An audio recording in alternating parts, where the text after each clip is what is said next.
A blinking blue light on your Rogers Xfinity gateway, likely an Aris or Netgear model, indicates WPS or pairing mode is active. This mode simplifies connecting devices without needing a password, but it can get stuck. To fix this, press and hold the WPS button on your gateway for 3 to 5 seconds until the light stops blinking and turns solid blue. Alternatively, unplug the gateway for 30 seconds, then plug it back in to reset it. If this doesn't work, Rogers Ignite users can use the My Rogers app to remotely cancel WPS. Remember, WPS is a security risk and should be disabled after troubleshooting. Use WPA3 encryption for better security.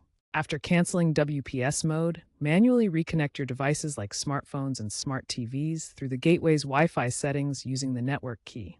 Access this via the Xfinity app or Rogers Ignite portal. Common causes for WPS issues include electromagnetic interference, outdated firmware, and simultaneous pairing attempts. To prevent future problems, keep your gateway's firmware updated and consider disabling WPS entirely for better security.